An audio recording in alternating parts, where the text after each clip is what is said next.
ఎంతమంది ఆశతో ఉన్నారు చెప్పండి? దేవుడు నన్ను ఆశీర్వదించాలి, దేవుడు నన్ను బలపరచాలి, దేవుడు నా కుటుంబాన్ని వర్ధిల్ల చేయాలి, దేవుడు నా కుటుంబంలో సర్వ సమృద్ధిని కలగ చేయాలి. చాలా సంతోషంగా ఉండాలి. ఎంతమందికి ఉంది? హల్లెలూయా. ఆశగల ప్రాణాన్ని దేవుడు ఏం చేస్తాడమ్మా? తృప్తిపరుస్తాడు. చెప్పాలందరూ, ఆశగల ప్రాణమును దేవుడు తృప్తిపరుస్తాడు. రైట్. మరి ఈరోజు పరిశుద్ధ గ్రంథములో నుండి యోహాను రాసిన మొదటి పత్రిక. మరి యొక్క పత్రిక ఎవరు ఈ యోహాను అంటే, యోహాను యాకోబు జెబెదయి కుమారులు. వీరు జెబెదయి కుమారులు. అయితే యోహాను సువార్త మొదటి పత్రిక, మరి ఇందులో 4 ప్రాముఖ్యమైనటువంటి అంశాలు ఈ పత్రిక మొత్తాన్ని మనకు తెలియచేస్తూ ఉన్నారు. ఈ పత్రికను రాయడము, అందులోని ఉద్దేశము మనం తెలుసుకోవాలంటే 4 ప్రాముఖ్యమైనటువంటి అంశాలను మనం ఇక్కడ చూస్తున్నాం. అయితే మొదటి అంశము ఏమనగా 1వ అధ్యాయం 4వ వచనములో ఈ విధంగా తెలియచేస్తున్నారు. దయచేసి చదువుదామండి. మన సంతోషము పరిపూర్ణం అగుటకై మేము ఈ సంగతులను రాయుచున్నాము. సంతోషం అంటే మన జీవితములో అన్ని విషయాల్లో సంతోషం ఎప్పుడు ఉంటుందంటే, మనం అన్ని విషయాల్లో వర్ధిల్లినప్పుడే, అన్ని విషయాల్లో ఎదిగినప్పుడే, అన్నిటిలోనూ ఘనమైన అభివృద్ధిని మనం చూసినప్పుడే అప్పుడు మనం ఏమంటామంటే చాలా సంతోషంగా ఉన్నాము అని చెప్తాం. మనం ఈరోజు ఎవరైనా పిలిచి అమ్మ ఎలా ఉన్నారు అంటే బాగున్నాం బ్రదర్ అని చెప్తారా? చెప్పాలా? బాగున్నాం బ్రదర్ అని చెప్తారా? ఏం చెప్తారు? చెప్పాలా? ఏం చెప్తారు? ఏం చెప్పమంటారు బ్రదర్? ఏం చెప్పమంటారు? మా పరిస్థితి ఎప్పుడు ఉండేదే, ఎప్పుడు ఉండేదే. మార్పు రాలేదా? రాలేదు. సరే, ఈ విషయంలో అంటే మీరు మళ్ళీ ఒకసారి చదవండి. మన సంతోషము పరిపూర్ణమవుటకై మేము ఈ సంగతులను రాయుచున్నాము. మన సంతోషము పరిపూర్ణమవుటకై మేము సంగతులను రాయుచున్నాం. మన సంతోషము పరిపూర్ణమవుటకై. మరి ఇది దైవ సంబంధమైనది, దైవ సంకల్పము. దేవుడు ఒక వ్యక్తిని ప్రేరేపించినప్పుడు, ఒక వ్యక్తి దేవుని చేత ప్రేరేపింపబడినప్పుడు కొన్ని సంగతులను మనకు తెలియచేస్తాడు. అది దైవావేశం వలన, అనగా పరిశుద్ధాత్మ ద్వారా మనకు తెలియజేస్తూ ఉంటాడు దేవుడు. ఈరోజు ప్రజలందరూ కూడా బాధలో ఉన్నారు, కష్టాల్లో ఉన్నారు, దుఃఖములో ఉన్నారు, అనేక విధాలుగా వారు బాధపడుతున్నారు అని దేవునికి తెలుసు. అందుకనే దేవుడు వారి ప్రార్థనలను ఆయన వింటాడు, లక్ష్య పెడతాడు. వారి మూలుగులను వారు బాధతో వేదనతో నలిగిపోయినప్పుడు వారి హృదయంలో నుంచి దుఃఖముతో వచ్చే ప్రార్థన అంట దేవుడు వింటాడు. హల్లెలూయా. మనం ఏమనుకుంటామంటే మనం ఏడుస్తున్నాం, దేవుడు ఎక్కడ వింటున్నాడు, దేవుడు వింటాడో లేదో, అసలు దేవుడు ఉన్నాడా, దేవుడు వింటాడా? కానీ దేవుడు వింటాడు. హల్లెలూయా. దేవుడు విని ఆయన ప్రజల ద్వారా, ఎవరి ద్వారా అండి?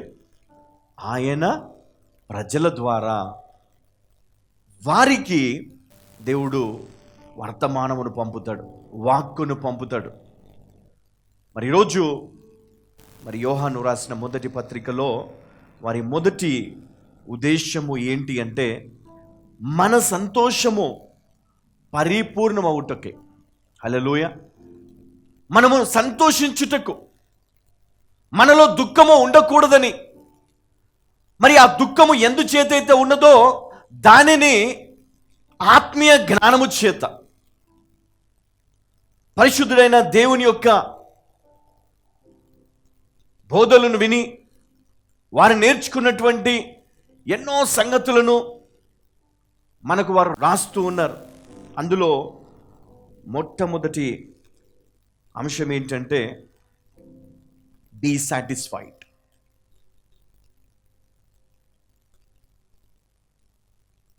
తృప్తి చెందుటకు, మీరు సంతోషంగా జీవించుటకు, మీ జీవితంలో సంతోషము కలుగుటకు, అది పరిపూర్ణమగుటకు మేము ఈ సంగతులను మీకు తెలియజేస్తూ ఉన్నాం. నరుడు ఏదైతే లోకములో వెతుకుతున్నాడో దానిని వీరు తెలియచేసే ప్రయత్నము మరి యొక్క మొదటి యోహాను సువార్తలో రాయడము జరుగుతూ ఉన్నది. ఈ మొదటి పత్రికలో నిజంగా ఎంతోమంది జీవితంలో సాటిస్ఫాక్షన్ అనేది ఉండదు. ఉద్యోగంలో వారు సంతృప్తి చెందరు. కుటుంబంలో భార్య విషయంలో కానీ, భర్త విషయంలో కానీ, మరి అనేక విషయాల్లో మనకు ఆ తృప్తి అనేది ఉండదు. ఆ తృప్తి అనేది దేవుడు ఇదిగో ఈ రకంగా వీరి ద్వారా మరి తెలియచేయడానికి మరి గొప్ప ప్రయత్నమే యోహాను సువార్త. హల్లెలూయా. యోహాను రాసిన మొదటి పత్రిక. మరి ఇక్కడ మనం రెండోదిగా మనం చూసినట్లయితే రెండో అంశం ఏంటంటే 2వ అధ్యాయం మొదటి వచనం, నా చిన్న పిల్లలారా, నా చిన్న పిల్లలారా, మీరు పాపము చేయకుండుటకై, మీరు పాపము చేయకుండుటకై ఈ సంగతులను మీకు రాయిచున్నాను. ఈ సంగతులను మీకు రాయిచున్నాను. రెండోది ఏంటండి? రెండోది ఏమంటున్నాడు? నా చిన్న పిల్లలారా, మీరు పాపము చేయకుండుటకై ఈ సంగతులను మీకు రాయిచున్నాను. చదవండి.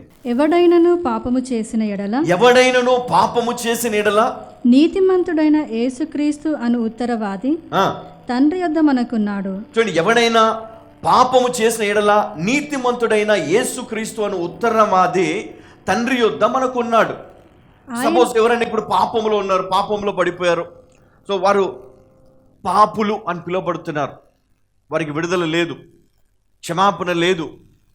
మరి వారికి విడుదల కావాలి అంటే ఇదిగో మీరు ధైర్యంగా ఉండండి, మనకు ఒక ఉత్తరవాది ఉన్నాడు, అంటే మనకు ఒక అడ్వకేట్ ఉన్నాడు, అంటే తండ్రికి మనకు మధ్యలో, అంటే మన గురించి వాదించడానికి ఒక ఉత్తరవాది మనకు ఉన్నాడు. ఆయనే యేసుక్రీస్తు. ఆయన తండ్రి యొద్ద మన కొరకు ఉన్నాడు. దీనిని తెలియచేయడానికి మరి యొక్క పత్రికను రాయడము జరిగింది. మొదటిది సంతోషము పరిపూర్ణమగుటకు, రెండవది ఏమన్నాడు? మీరు పాపము చేయకుండుటకై ఈ సంగతులను మీకు రాయొచ్చున్నాము. మీరు పాపము చేయకుండుటకై. మూడవదిగా 2వ అధ్యాయము 26వ వచనం. మూడవది, మొదటిది బీ సాటిస్ఫైడ్, రెండవది బీ సిన్లెస్. పాపము లేకుండుట, పాపము లేని జీవితము కొరకై, పాపము చేయకుండుటకై. మరి మూడోది చూసినట్లయితే ఇక్కడ ఏమంటున్నాడు? మిమ్మును మోసపరచు వారిని బట్టి, ఏమన్నాడు? మిమ్మును మోసపరచు వారిని బట్టి ఈ సంగతులు మీకు రాసి ఈ సంగతులు మీకు రాసి ఉన్నాను. అంటే ఈరోజు ఈ లోకములో ఉన్నటువంటి దేవుని బిడ్డలైనటువంటి వారు మోసపోతూ ఉన్నారు. దేని చేత? అబద్ధ బోధల చేత, అపవాది కుయుక్తి చేత, అపవాది వెయ్యు అగ్ని బాణముల చేత, మరి లోకములో అనేక రకాలుగా దేవుని పిల్లలు మోసపోతూ ఉన్నారు. సో మీరు మోసపోకుండాటకై మరి ఈ యొక్క సత్యాన్ని మరి మనకి ఈరోజు జ్ఞాపకము చేస్తున్నాడు. మనం మోసపోకుండాటకు, ఖచ్చితమైన దానిని తెలుసుకున్నటకు,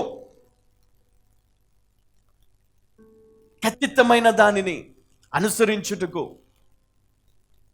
ఏది మనకు మేలైనదో, ఏది మనకు సరి అయినదో దానిని మనకు చూపించుటకే ఈ యొక్క అంశము. అంటే మీరు మోసపోకుండా ఉండాలని, బీ సేఫ్, సురక్షితముగా, అనగా అపవాది చేత మోసపోకుండా. అపవాది ఎలా వస్తాడు? ఒక మనుషుని ద్వారా వస్తాడు. మనం వినే బోధల్లో కూడా మరి అపవాది మనలను తప్పు మార్గములో నడిపించే ప్రయత్నం చేస్తాడు. చాలా మట్టుకు మనం వినేదాన్ని బట్టి కూడా మనం మోసపోతూ ఉంటాం. జాగ్రత్తగా ఉండాలా. మరి దాన్ని కూడా ఇక్కడ తెలియచేస్తూ ఉన్నాడు. మరి 4వదిగా 5వ అధ్యాయం 13వ వచనం, దేవుని కుమారుని నామమందు, దేవుని కుమారుని నామమందు విశ్వాసముంచు మీరు నిత్య జీవము గలవారని, నిత్య జీవము గలవారని తెలుసుకొనున్నట్లు నేను ఈ సంగతులను మీకు రాయుచున్నాను. ఏమన్నాడు? దేవుని కుమారుని నామమందు విశ్వాసముంచు మీరు నిత్య జీవము గలవారని తెలుసుకొనున్నట్లు నేను ఈ సంగతులను మీకు రాయుచున్నాను. 4వదిగా దేవుని అంగీకరించువాడు, దేవుని విశ్వసించువాడు ఖచ్చితంగా నిత్య జీవం గలవాడని నేను ఈ సంగతులు మీకు తెలియజేస్తున్నాను. అంటే ఈ యోహాను సువార్త, యోహాను మొదటి పత్రికను మరి ఈ 4 విధాలుగా విభజించి వారు తెలియజేస్తూ ఉన్నారు. ఒకటేమో ఖచ్చితంగా మనకు ఒక అష్యూరెన్స్ ఇస్తున్నాడు. ఏంటి అంటే బీ సెక్యూర్డ్. మన జీవితంలో మనం అన్నీ పొందుకుంటాం, కానీ కొన్ని విషయాల్లో మనం నిరాశతో ఉంటాం జీవితాంతం. అరే, నేను పొందలేకపోయాను, నేను ఇది చేయలేకపోయాను, ఇది నేను సాధించలేకపోయాను, నేను మోసపోయాను, నా జీవితంలో నేను ఒక తప్పు అడుగు నేను వేశాను, దీనివల్ల నేను ఈరోజు ఫలితాన్ని అనుభవిస్తున్నాను. నా జీవితం ఏంటి? నా గమ్యం ఏంటి? నా పరిస్థితి ఏంటి? నా ఫ్యూచర్ ఏంటి? నేను ఎలా మార్చుకోవాలి? నేను ఎలా సరిదిద్దుకోవాలి? వీటన్నిటికీ సమాధానమే యోహాను రాసిన మొదటి పత్రిక. ఈ పత్రికలో 5 అధ్యాయాలు ఉంటాయి. ఎన్ని వచనాలు ఉన్నాయి? 105 వచనాలు ఉన్నాయి. ఈ 105 వచనాల్లో 4 ప్రాముఖ్యమైనటువంటి భాగాలుగా, అంశాలుగా విభజించినట్లయితే ఇందులో ఏమున్నదో మనకు అర్థమైపోతుంది. ఒకటి ఇందాక మనం చదువుకున్నాము. ఏంటండి? ఫస్ట్ వన్ ఏంటి?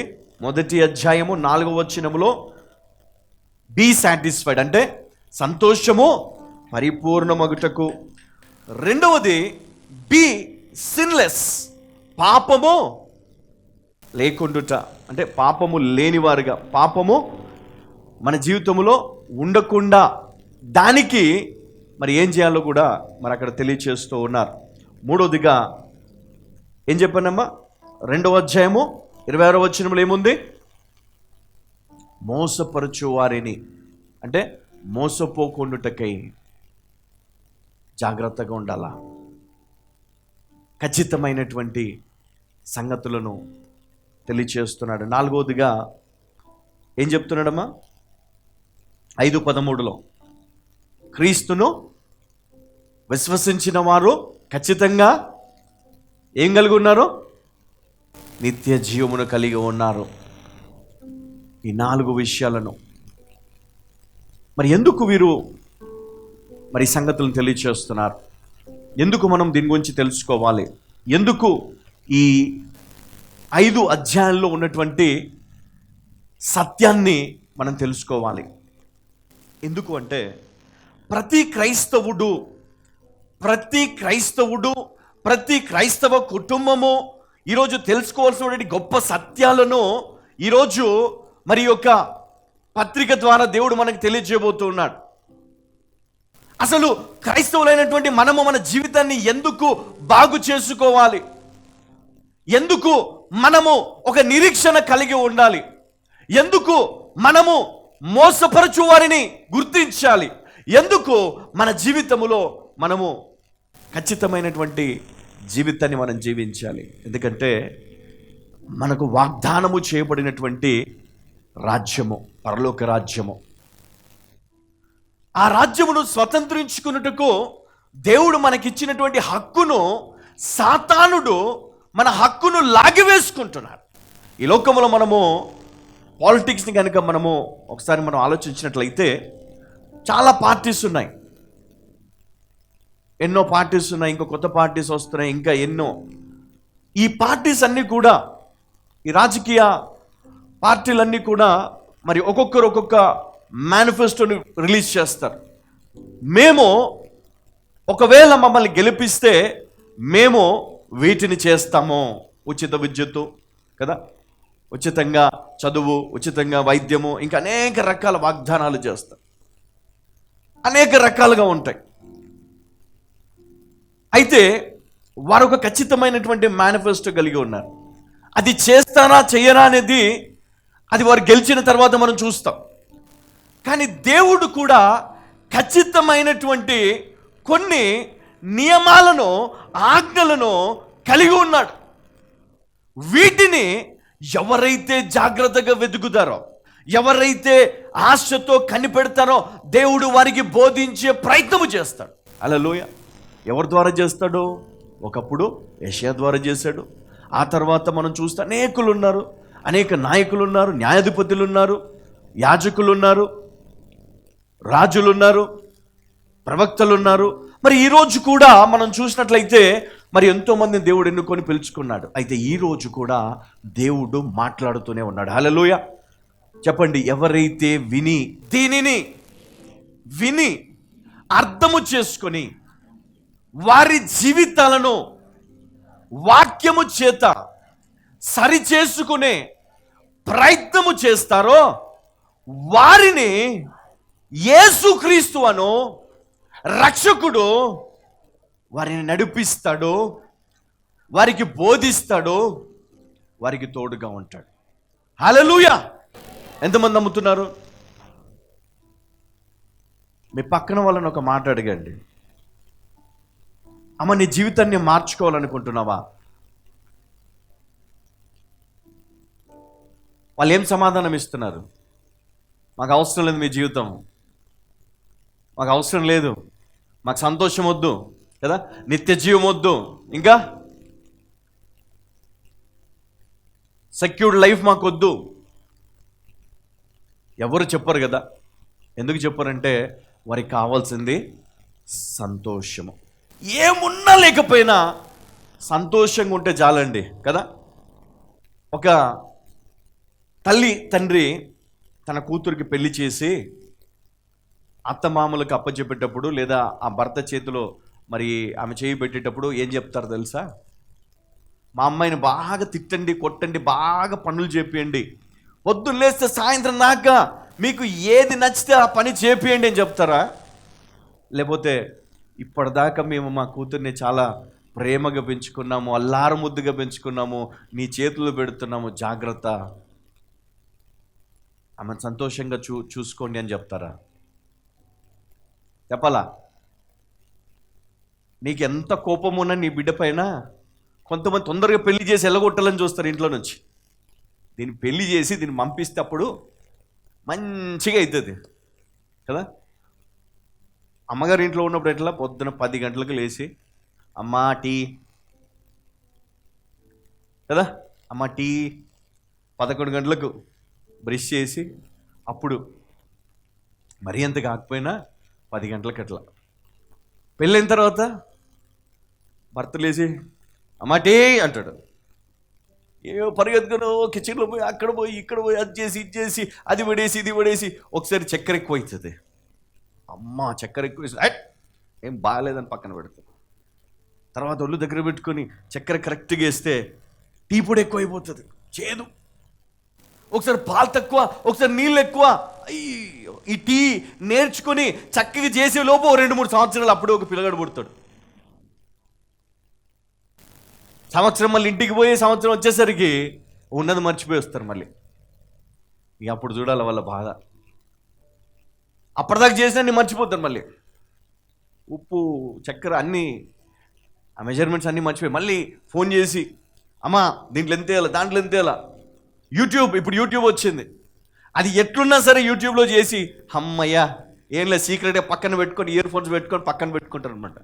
పక్కన పెట్టుకొని వింటుంటారు. అంటే ఎంత కష్టపడి ఎంత చేసినా కష్టము సంతోషం. అంటే ఈ స్త్రీ ఏం చేస్తుంటుందంటే ఎంతసేపు కష్టపడి దాన్ని సరిచేసి ఆ కుటుంబ సభ్యులను సంతోష పెట్టాలి. ఆ తల్లిదండ్రులు ఏం ఎక్స్పెక్ట్ చేశారు? నా కూతురు సంతోషంగా ఉండాలి. కూతురు ఏం చేస్తుంది? అత్తమామలు భర్త సంతోషంగా ఉండాలి. అంటే ఈ క్రమములో వీళ్ళకి కావాల్సింది ఏంటి? అందరి సంతోషం. దేవుడు ఎవరు సంతోషం చూస్తాడు? తన పిల్లలు సంతోషంగా ఉండాలని. అందుకనే దేవుడు మరి ఆయన యొక్క బిడ్డలను తీసుకొని వచ్చి మందిరములోనికి, సంఘములోనికి తీసుకొని వచ్చి వారిని ఆ కాపరికి అప్పగిస్తాడు అనమాట. ఏం చెప్తాడు తెలుసా కాపరికి? బాబు, ఈ నా కుటుంబాన్ని నీవు చాలా జాగ్రత్తగా కాపాడాలా, వారిని సంతోషం పెట్టాలా, వారిలో సంతోషాన్ని నేను చూడాలా అంటాడు.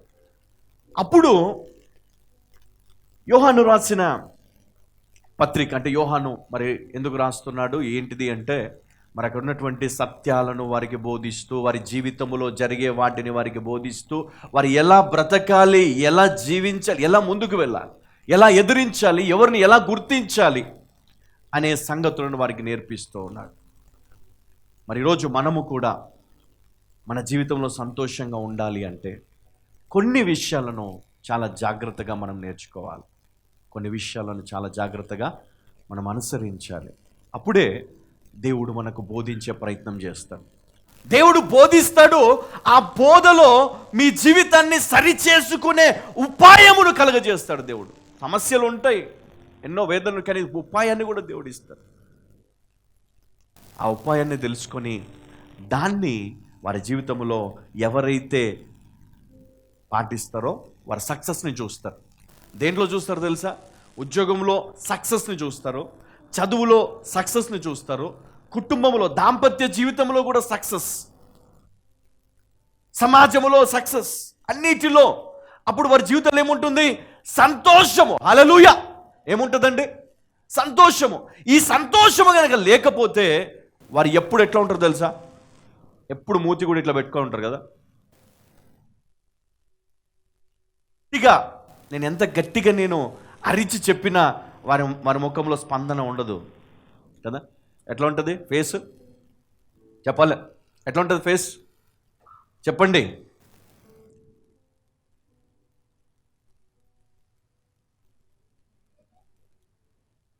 పక్కన వాళ్ళు నవ్వుతూ ఉన్నారు.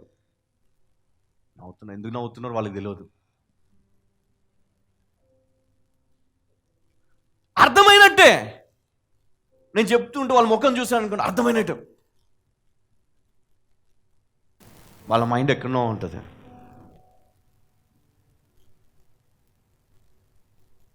కానీ దేవుడు ఏం ఆశపడతాడు తెలుసమ్మా? ఎవరికి లేని ధన్యత, ఎవరికి లేని భాగ్యము క్రైస్తవులకు ఎందుకుందో తెలుసా? ఎందుకు క్రైస్తవులను గొర్రెలతో పోల్చాడు తెలుసా? వారు వినువారు, వెంబడించువారు, తగ్గించుకునేవారని. కానీ ఇప్పటి సమాజం అట్లుందా? అంటారు మళ్ళీ.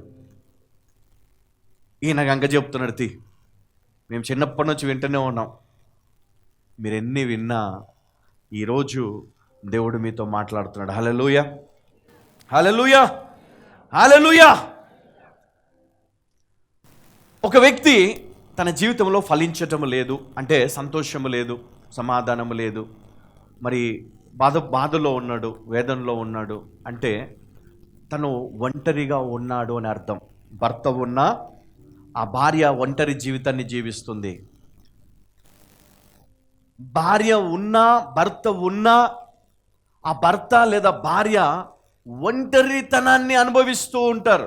కొంతమంది హృదయములో దుఃఖము, ఎప్పుడు కూడా వేదన, ఎవరికి చెప్పుకోలేని కొన్ని సమస్యలతో వారు ఎంతగానో నలిగిపోతూ ఉంటారు, ఒంటరితనాన్ని జీవిస్తూ. కొన్నిసార్లు తల్లిదండ్రులున్నా, కుమారులున్నా, కుమార్తెలున్నా, స్నేహితులున్నా, బంధువులున్నా, మరి వారికి ఉద్యోగం ఉన్నా, ఏమున్నా లేకపోయినా లోన్లీనెస్. ఏంటండి లోన్లీనెస్?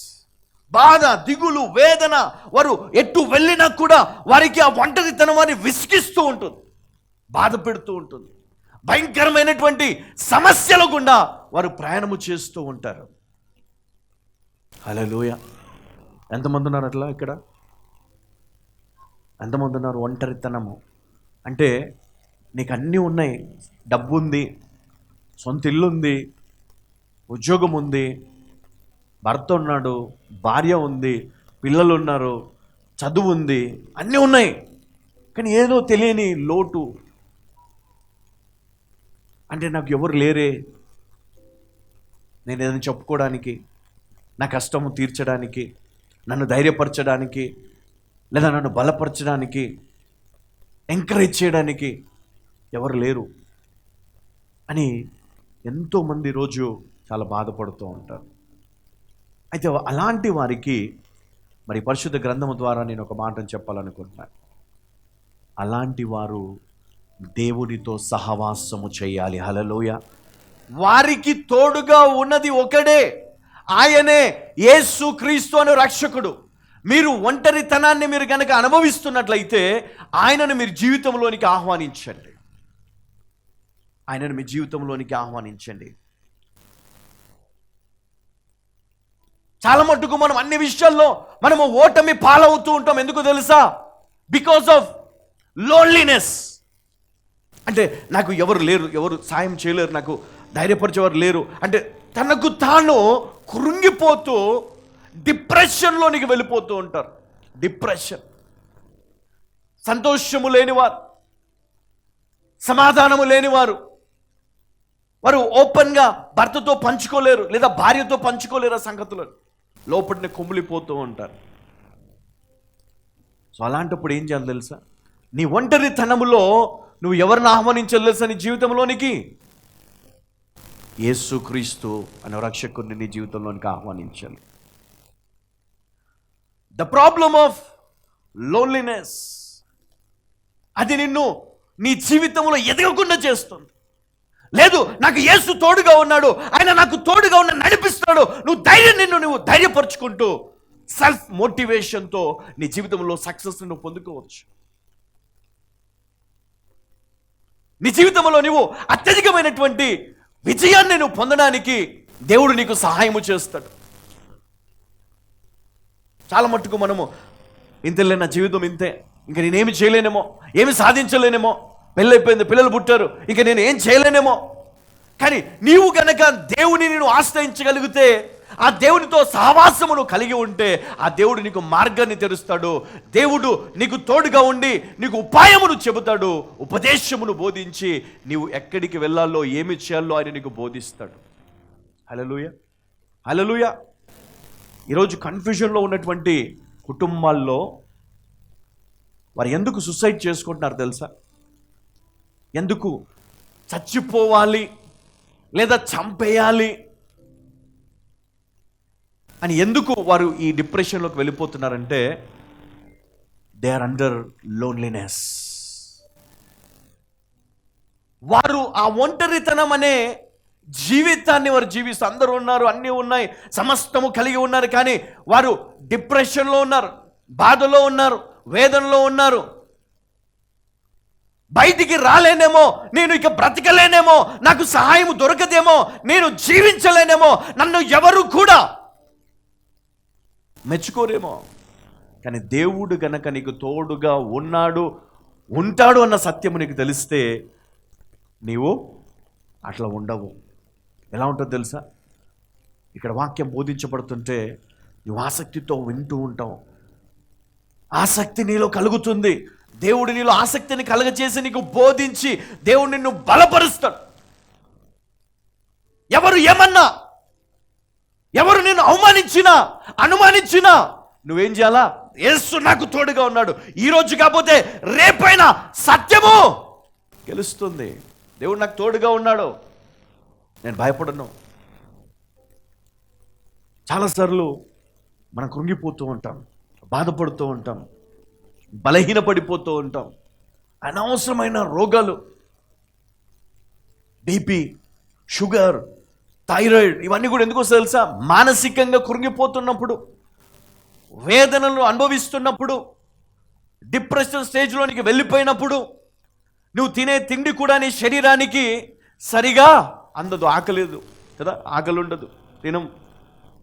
ఇంట్లో భర్తతో లేదా భార్యతో గొడవ ఉంటే, లేకపోతే అత్తమామతో గొడవలు ఉంటే, లేకపోతే ఇంకేదైనా సమస్యలు ఉంటే, మనం మంచి బిర్యానీ వండుకున్నా కూడా ఒక్క ముద్ద కూడా దిగదు. తింటామా?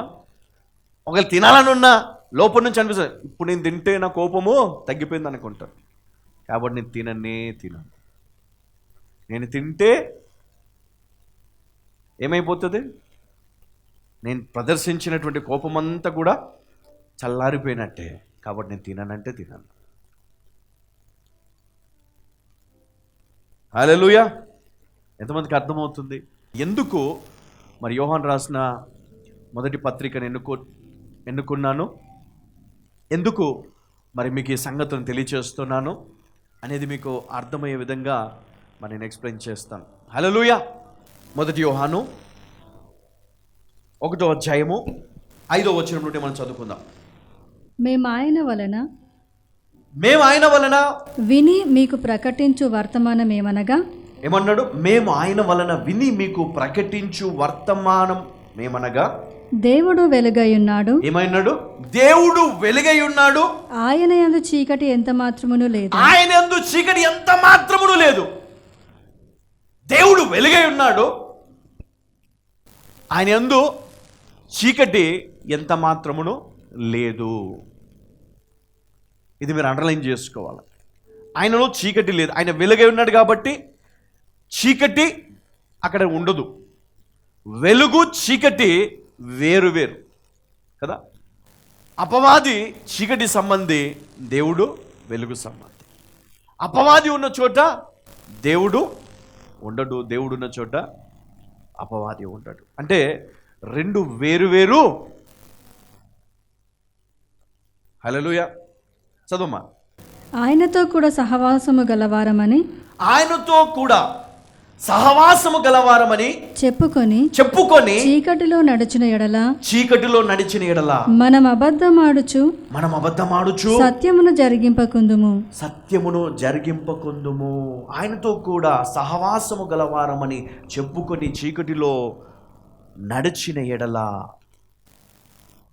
నేను క్రీస్తు వాడను, నేను ప్రార్థన చేస్తున్నానండి, నేను సంఘానికి వెళ్తున్నాను, నేను దేవుని వాక్యాన్ని అనుదినము రోజు నేను చదువుతూ వాక్య జ్ఞానమును కలిగి ఈరోజు నేను బ్రతుకుతూ ఉన్నాను.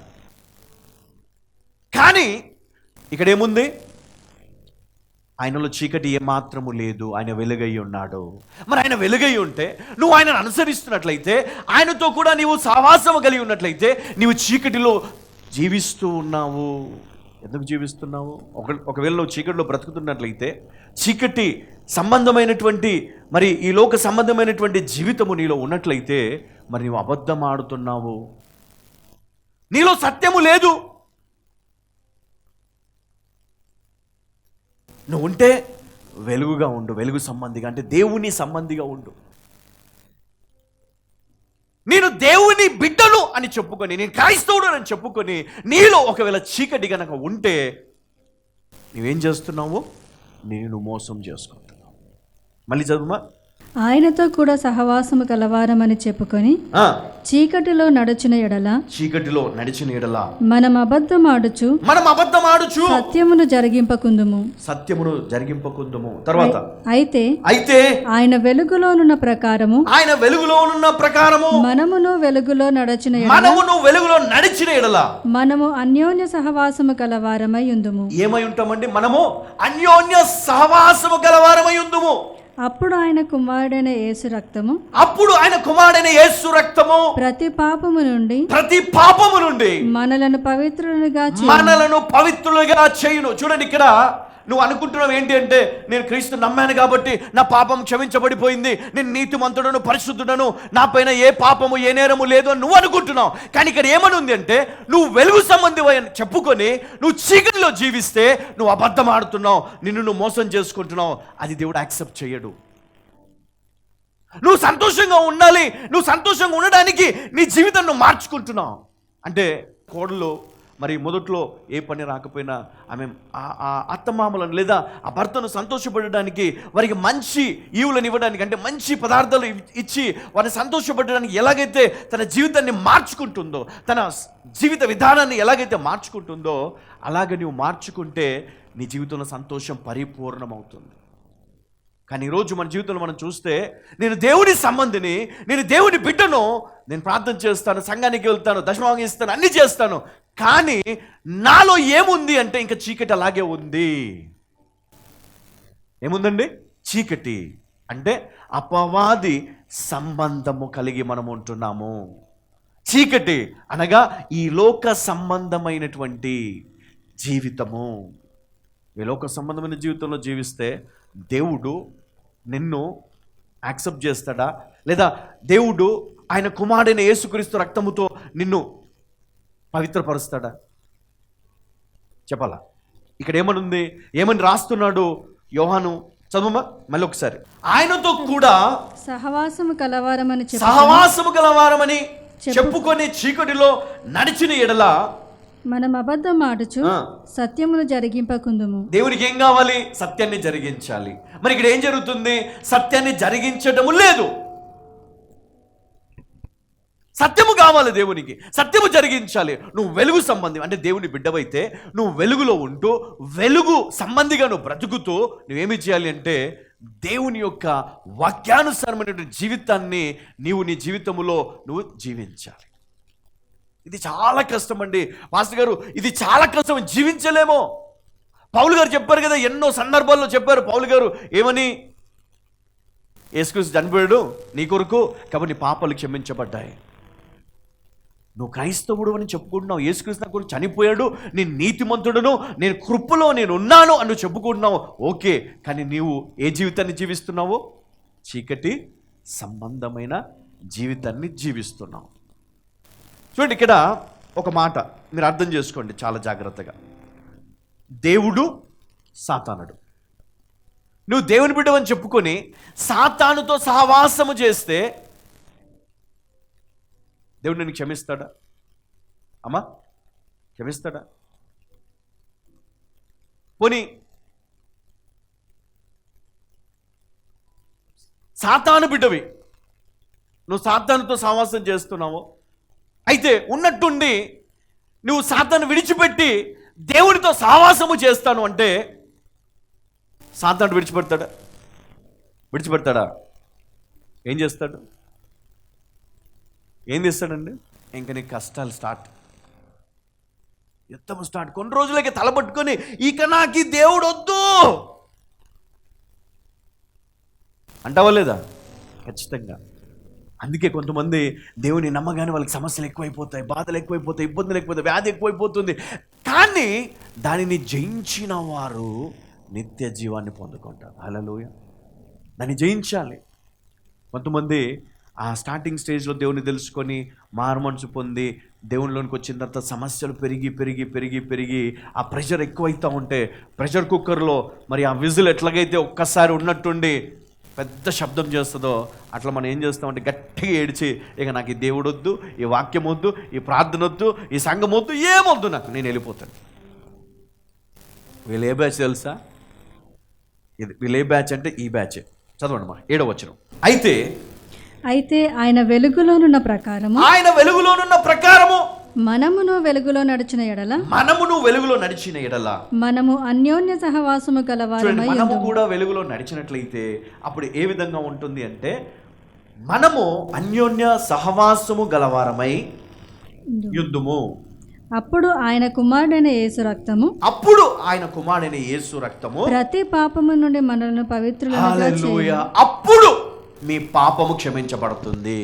అప్పుడు యేసుక్రీస్తు రక్తము ప్రతి పాపము నుండి మిమ్ములను పవిత్రపరుస్తుంది.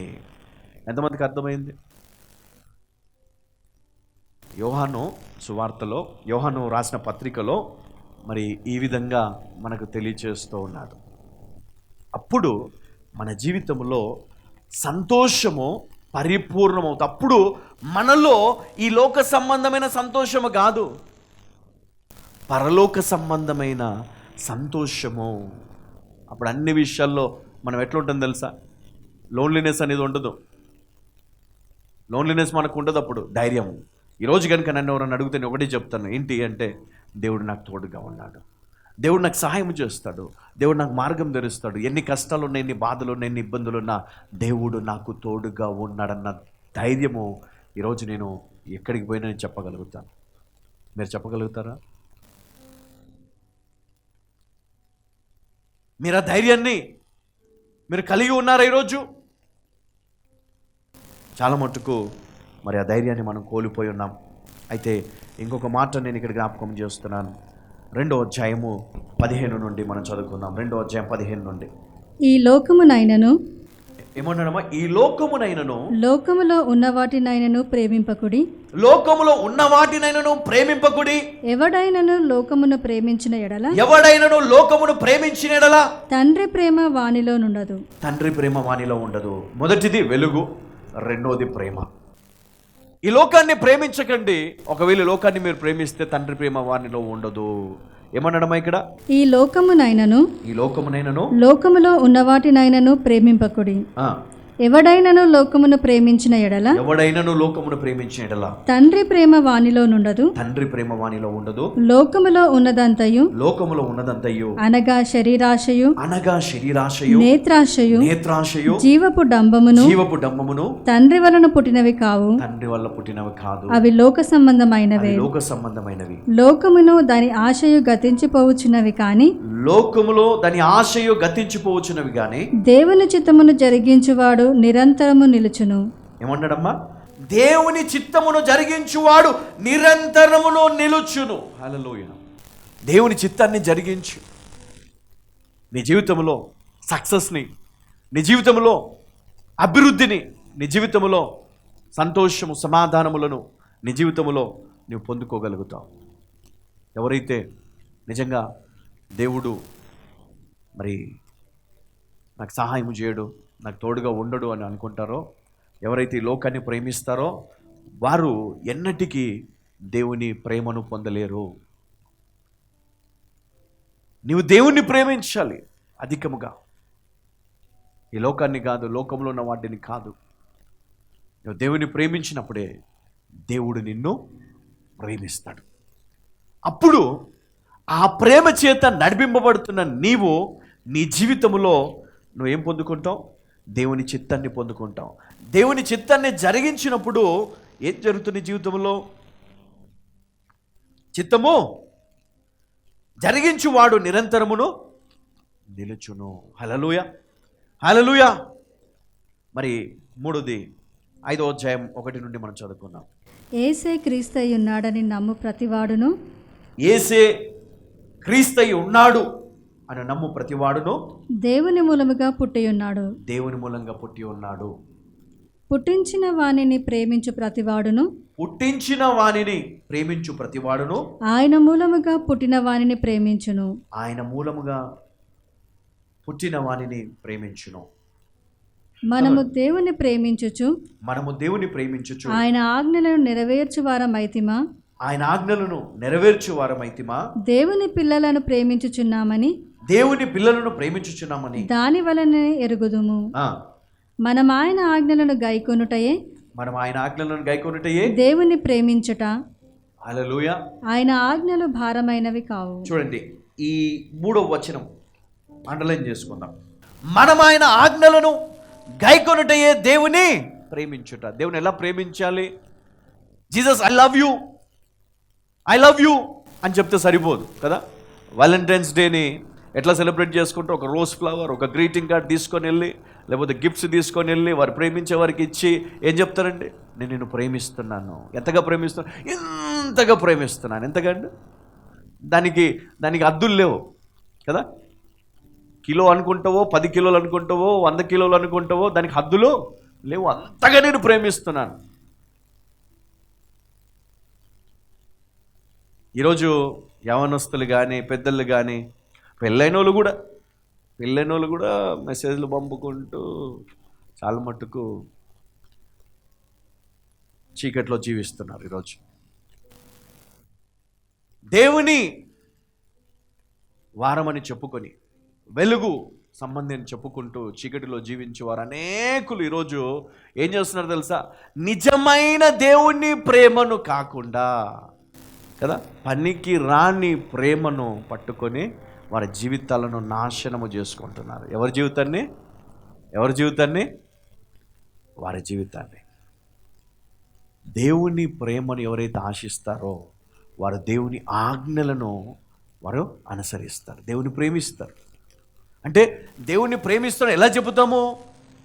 దేవుని ప్రేమిస్తాను ఎలా మనం చెప్పగలుగుతాము అంటే చూడండి, ఇక్కడ చదువు మరొకసారి. మనము దేవుని ప్రేమించుచు ఆయన ఆజ్ఞలను నెరవేర్చువారమైతిమా, దేవుని పిల్లలను ప్రేమించుచున్నామని దాని వలననే ఎరుగుదుము.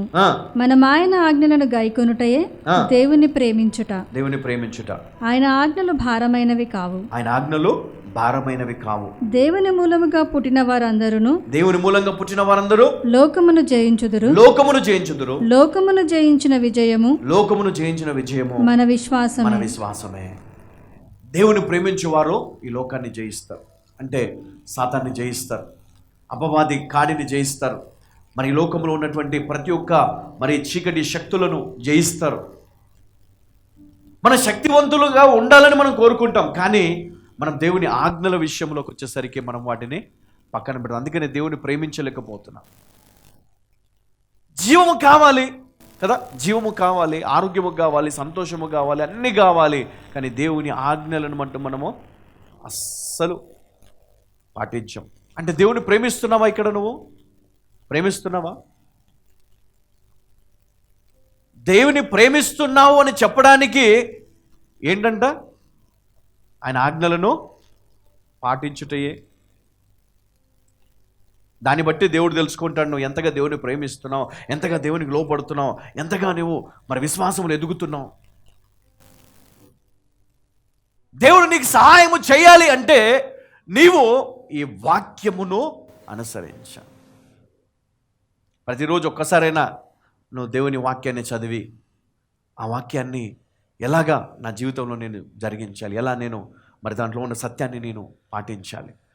దేవా ఈరోజు నాకు బోధించు. ఈరోజు నేను విన్నటువంటి వాక్యము ద్వారా నేను ఏదో కొత్త విషయాన్ని నేర్చుకోవాలి. ఎప్పుడు చెప్పేవే, కానీ అందులో కొత్త విషయాన్ని మనం నేర్చుకోవాలి, గ్రహించాలి. అప్పుడు దేవుడు నిన్ను, నీ కుటుంబాన్ని వర్ధిల్ల చేస్తాడు. మీ కుటుంబము అప్పుడు వర్ధిల్లి విస్తరించి వ్యాపించడం మొదలు పెడుతుంది. అప్పుడు ఏ కొదువ, ఏ నష్టమో, ఏ శత్రువు, ఏ తెగులు, ఏ అపాయమో నీ వద్దకు రాదు. ఎంతమంది నమ్ముతారు? సపోజ్ ఇప్పుడు మీకు 100 కోట్లు వస్తాయంటే మీరు ఏం చేస్తారు చెప్పాలా? 100 కోట్లు ఇప్పుడు మీకు వస్తాయంటే మీరు ఏం చేస్తారు? బ్రదర్ పొద్దున్న నుంచి రాత్రి లేదా 10 రోజులు ఉపవాసం ఉండి ఇక్కడ ప్రార్థన చేస్తామంట. అదే దేవుని ఆజ్ఞను పాటించాలమ్మా అంటే 5 నిమిషాలు మేము బయటికి వెళ్తామంటారు. హల్లెలూయా. ఏది కావాలి మనకు? శాశ్వతమైనది కావాలా? మనకి ఏది కావాలి? శాశ్వతమైనది కావాలా, అశాశ్వతమైనది కావాలా? డబ్బు శాశ్వతమైందా? అంతస్తులు శాశ్వతమైనవా? నీ శరీరము శాశ్వతమైనదా? కాదు. కానీ ఉన్నన్ని రోజులు నీవు సంతోషము కలిగి నువ్వు జీవించాలి. సంతోషం ఎందులో ఉంది? లోకములో లేదంటున్నాడు. మరి ఎందులో ఉంది? క్రీస్తులో ఉందంటున్నాడు, దేవునిలో ఉందంటున్నాడు, దేవుని ఆజ్ఞల్లో ఉందంటున్నాడు. వెలుగు ప్రేమ నిత్య జీవము. వెలుగు దేవుని ద్వారా, దేవునిలో, ప్రేమ ఆయన ఆజ్ఞల్లో, జీవము మన జీవితంలో ఏదైతే మనము కలిగి ఉన్నామో ఈ జీవం కాదు, నిత్య జీవం. మరి 3 విషయాల్లో మనము ఖచ్చితమైన ఒక మార్గము మనం కలిగి ఉండాలి, ఖచ్చితమైనటువంటి ఒక నిర్ణయం మనం కలిగి ఉండాలి. అవును, నేను ఖచ్చితంగా వీటిని పాటించాలి, ఖచ్చితంగా నేను నా జీవితాన్ని మార్చుకోవాలి, ఖచ్చితంగా దేవునికి నేను నిజమైన బిడ్డగా నేను ఉండాలి, నిజంగా నేను దేవుని ప్రేమిస్తూ దేవుని వాడనని చెప్పుకుంటూ దేవుని కుటుంబమును అని చెప్పుకుంటూ నేను ఒకవేళ పాపము చేస్తున్నట్లయితే, లోకములో ఉంటున్నట్లయితే, నేను ఈ లోకాన్ని అనుసరిస్తున్నట్లయితే ఎంత మాత్రమునో నేను సత్యాన్ని నేను ప్రకటించడం లేదు, నాలో సత్యం ఉండదు. దేవుడు నీలో ఏముండాలన్నాడు? సత్యం ఉండాలి. సత్యం మిమ్మలను స్వతంత్రులుగా చేస్తుంది. హల్లెలూయా. 1 సమూయేలు 25:6. నీకును నీ ఇంటికిని, ఎవరికమ్మా? నీకును నీ ఇంటికిని, నీకు కలిగిన అంతటికిని, క్షేమమగునుగాక అని పలికి ఈ వర్తమానము తెలియజెప్పవలెను. హల్లెలూయా. మీకును మీ కలిగిన సమస్తమునకు క్షేమము కలుగునుగాక.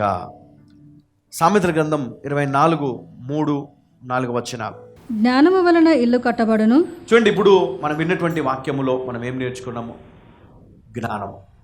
జ్ఞానం ఉంటే మన జీవితాలను మనం మార్చుకోవచ్చు, మన కుటుంబాన్ని కట్టుకోవచ్చు, మన ఒంటరితనాన్ని మనం బాగు చేసుకోవచ్చు, మన యొక్క వేదనను, మన యొక్క బాధను మనం సంతోషంగా మార్చుకోవచ్చు. అయితే మరి ఇక్కడ మనం వింటున్నాం, చదువుమా. జ్ఞానము వలన ఇల్లు కట్టబడును, వివేచన వలన అది స్థిరపరచబడును. జ్ఞానము లేకపోతే ఏ కుటుంబం కూడా నిలబడదండి, ఏ కుటుంబం కూడా నిలబడదు. చదువుమా.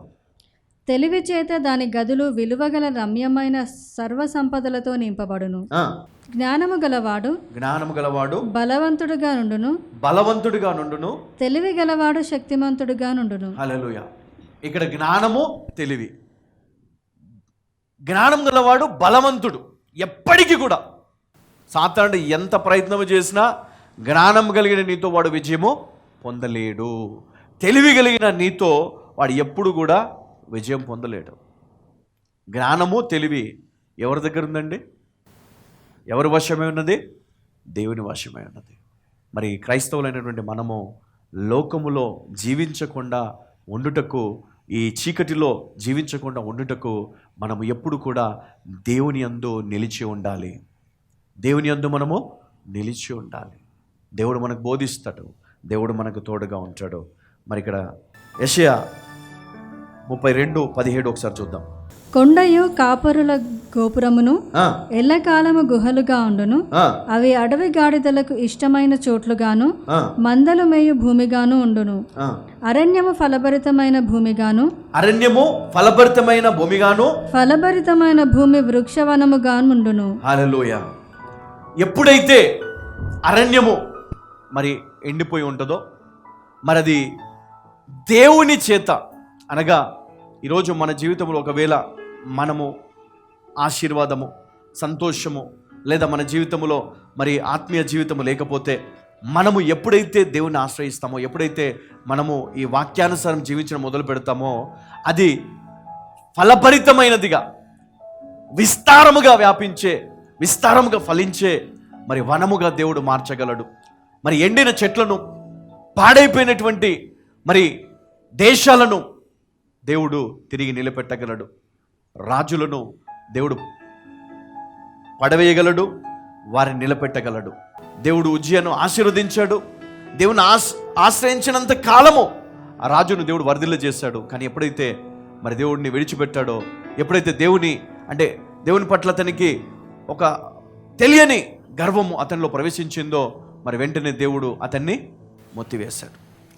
మరి ఈరోజు మనము గనక వాక్యానుసారంగా మన జీవితాన్ని, మన కుటుంబాన్ని మనం కట్టుకుంటే, మన జీవితంలో ఏదైతే ఈరోజు మనము పొందలేదో దానిని దేవుడు మనకు తిరిగి మనకిస్తాడు. హల్లెలూయా.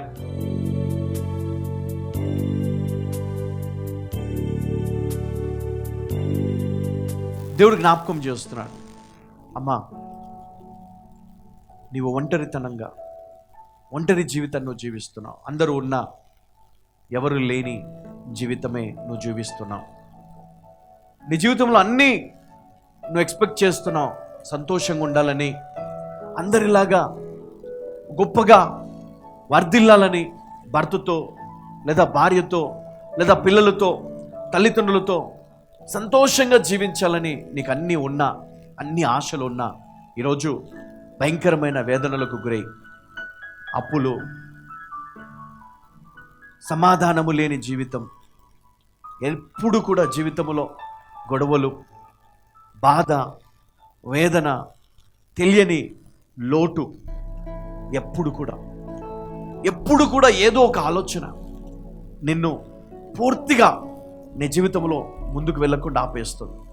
ఏదో ఒక లోటు, దేవుడు నాకు ఇవ్వలేదు, దేవుడు నాకు చేయలేదు, ఆ బాధ నిన్ను ఎంతగానో వేధిస్తుంది. అయితే ఈరోజు దేవుడు అన్నాడు, అమ్మా, ఈ లోకంలో నీవు క్రైస్తవునిగా జీవిస్తున్నావు, క్రైస్తవురాలుగా నువ్వు బ్రతుకుతున్నావు. అయితే ఈ లోక సంబంధిగా కాకుండా దేవుని సంబంధిగా, అనగా వెలుగు సంబంధిగా నువ్వు బ్రతికినప్పుడు, ఇదిగో నీ జీవితాన్ని నేను మారుస్తాను, నీ జీవితాన్ని నేను కడతాను, నీకు తోడుగా నేను ఉంటాను.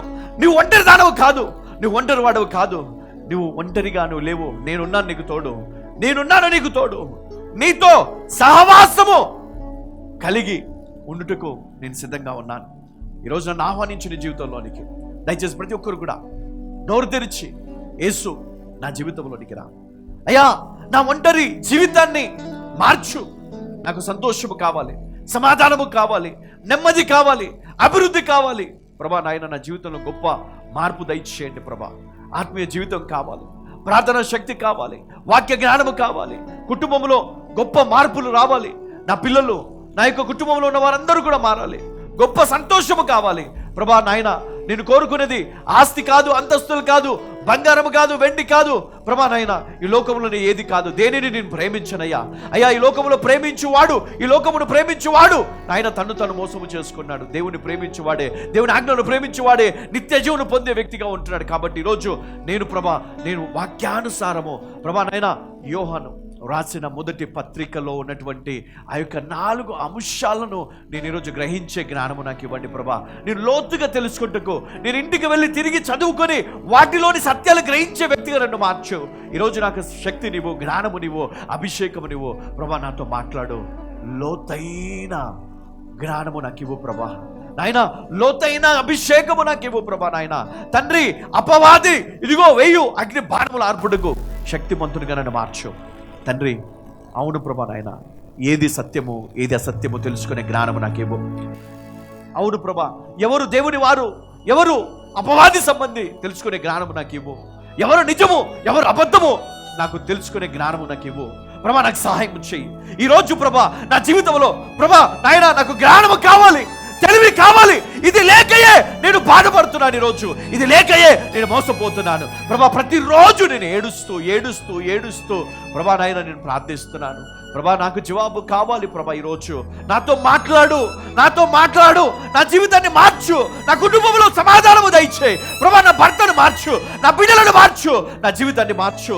నాకు సహాయము చేయండి ప్రభా. నేను వర్ధిల్లాలి, నేను జీవించబడాలి, ఆశీర్వదించబడాలి, నిన్ను నేను మహిమపరచాలి, గొప్ప సాక్ష్యము నేను చెప్పగలగాలి. అట్టి జీవితాన్ని నాకు ఇవ్వండి. ఎవరైతే కన్నీళ్లు విడుస్తూ ఏ విధంగా ప్రార్థన చేస్తారో ఈరోజు వారి కష్టములో నుండి దేవుడు విడిపించబోతున్నాడు, వారి నష్టములో నుండి దేవుడు విడిపించబోతున్నాడు, వారి బాధలో నుంచి దేవుడు విడిపించబోతున్నాడు.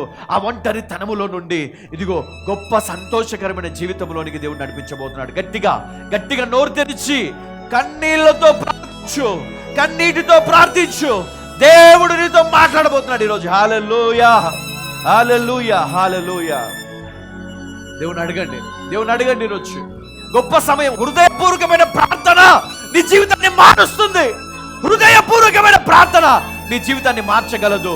నా సహోదరి సహోదరుడా, నీ జీవితాన్ని మార్చుకోవడానికి సరియైన సమయం దేవుడు ఇచ్చాడు.